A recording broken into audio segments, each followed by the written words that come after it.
Vamos a hablar de los elementos de cambio en la etapa final del franquismo, por Julia Gemma Pérez y María Maximova. Hablaremos de los cambios en el contexto internacional, cambios en el contexto económico, crecimiento de la oposición, crisis final del régimen y la agonía del régimen. Cambios en el contexto internacional. En 1974, a raíz de la Revolución de los Claveles, cae la dictadura de Salazar en Portugal. Poco después, también es derribada la dictadura de los generales en Grecia. España es el único país del mundo donde pervive un régimen autoritario. Cambios en el contexto histórico. En 1973 estalla la crisis del petróleo a raíz del conflicto árabe-israelí. Se produjo una elevada inflación y un incremento del paro. La dependencia exterior de la economía española provocó que el impacto fuera mayor.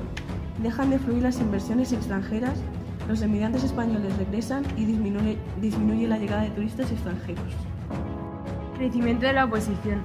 La oposición al régimen es cada vez más fuerte y difícil de controlar y se extiende a nuevos ámbitos. La conflictividad laboral. El crecimiento económico disparó la conflictividad laboral por la negociación de salarios y condiciones de trabajo. Crece la convocatoria de huelgas y surge el sindicato de comisiones obreras que obtiene un gran éxito al infiltrarse en los sindicatos verticales para conseguir mejoras. El nuevo movimiento obrero se centra en la defensa de la negociación, la libertad sindical y el derecho a la huelga. La agitación universitaria. Los estudiantes en contacto con las corrientes de pensamiento europeas son un continuo foco de oposición, exigen libertad y el fin de la dictadura. En ocasiones el gobierno cerró universidades al no poder controlar las protestas de los estudiantes. Oposiciones de sectores de la Iglesia. En 1962 el Papa inaugura el Concilio Vaticano II, que supuso una renovación de la Iglesia católica y un cambio en sus postulados tradicionales sobre libertad religiosa y separación entre Iglesia y Estado. Algunos sectores de la jerarquía católica se fueron distanciando del régimen. Algunas organizaciones católicas y sacerdotes plantean una abierta oposición. En los suburbios urbanos, los curas obreros se solidarizan con los problemas de los trabajadores. En Cataluña y el País Vasco, muchos religiosos se sintieron solidarios con la causa nacionalista y protegieron a los disidentes. La actividad de los partidos y las organizaciones políticas. Desde la clandestinidad, los viejos partidos políticos se organizan y surgen otros nuevos que intensifican su actividad. Los más importantes son el PCPC, es el partido más organizado y con mayor implantación social, presente en la universidad, en el movimiento obrero, en parroquias católicas, etc. Su dirigente, Santiago Carrillo, defiende la democracia y la reconciliación nacional. El PSOE es un partido minoritario dentro de España, pero en 1974 el abogado Felipe González es elegido secretario general del partido y le dará un nuevo impulso. Los nuevos partidos de extrema izquierda que rechazan reformismo del PCE y el PSOE. Descontento de la juventud más radical que derivaron hacia el terrorismo como el FRAP. Los partidos de carácter moderado muy minoritarios que iban desde monárquicos a demócratas, cristianos y liberales, núcleos de una oposición de derechas. Y los partidos nacionalistas reivindican el autogobierno de Cataluña, del País Vasco y el reconocimiento de sus lenguas. Algunos son el PNV, y surgen otros nuevos como Convergencia Democrática de Cataluña, dirigida por Jordi Pujol, y de ideología moderada. En el País Vasco, un grupo de jóvenes nacionalistas funda en 1959 la organización ETA, que utiliza el terrorismo como táctica de lucha.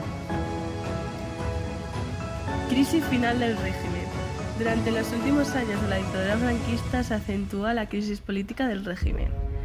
La incertidumbre política sobre el futuro del régimen. En 1973, Franco renuncia por primera vez a la jefatura del gobierno.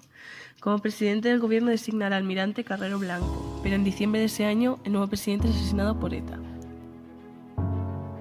La muerte de Carrero Blanco significaba la desaparición del personaje que mejor podía garantizar la continuidad del régimen tras la muerte de Franco. A esto se suma la elevada edad del dictador, que ya en 1974 tuvo que ceder temporalmente sus funciones al príncipe Juan Carlos por motivos de salud.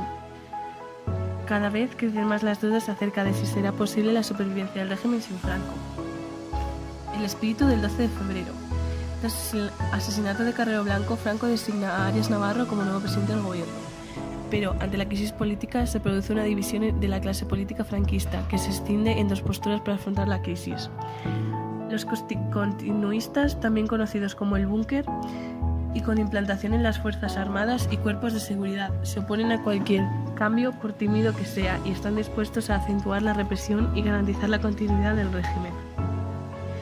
Los aperturistas creen que, ante los cambios sociales y el crecimiento de la oposición, hay que propiciar reformas hacia una democracia controlada. Arias Navarro anuncia un tímido proyecto aperturista, conocido como el espíritu del 12 de febrero, con el que aparentemente pretende liberalizar el régimen. Este espíritu se tradujo en cierta tolerancia hacia la oposición moderada y una ley de asociaciones políticas. Pero el proyecto fracasó por dos motivos: la propia timidez de la ley, que solo reconocía a las asociaciones que fueran afines a los principios fundamentales del régimen, y la dura reacción del búnker, que se opone a la más mínima reforma. La agonía del régimen. La crisis se agrava a lo largo de 1975 por varios hechos. Se produce un aumento de la oposición y las protestas, en la universidad, en el mundo laboral y en el ámbito nacionalista. La presión del búnker obliga a Arias Navarro a abandonar el espíritu del 12 de febrero y a acentuar las tácticas represivas con una dura ley antiterrorista que trataba cualquier iniciativa de la oposición como si fuera un acto de terrorismo. Ante el endurecimiento de la represión, la oposición se une. Se crea la Junta Democrática, que agrupa al PC, monárquicos e independientes. En torno al PSOE se crea la Plataforma Democrática, que incluye además otros partidos moderados. En septiembre son ejecutados 5 miembros de la ETA y del FRAP. Estos hechos provocan la condena internacional, la retirada de embajadores y manifestaciones en Europa contra el régimen. El Papa Pablo VI también protesta por las ejecuciones. Finalmente estalla la crisis del Sáhara. El Sáhara era la última colonia española en África. El gobierno había anunciado un referéndum entre el pueblo saharaui para que éste decidiera su futuro político, pero el rey Hassan II de Marruecos organiza la llamada Marcha Verde, expedición de miles de voluntarios sobre el Sáhara, como objetivo de presionar para que España le ceda el territorio. Se teme que la llegada de la Marcha Verde a la frontera desemboque en un conflicto. Finalmente se llega al Acuerdo de Madrid por el que España cede el territorio a Marruecos y Mauritania, olvidando la promesa de referéndum hecha al pueblo saharaui. El 20 de noviembre de 1975, tras una larga agonía, muere Franco. 2 días más tarde, Juan Carlos es proclamado rey y asume todos los poderes de su régimen.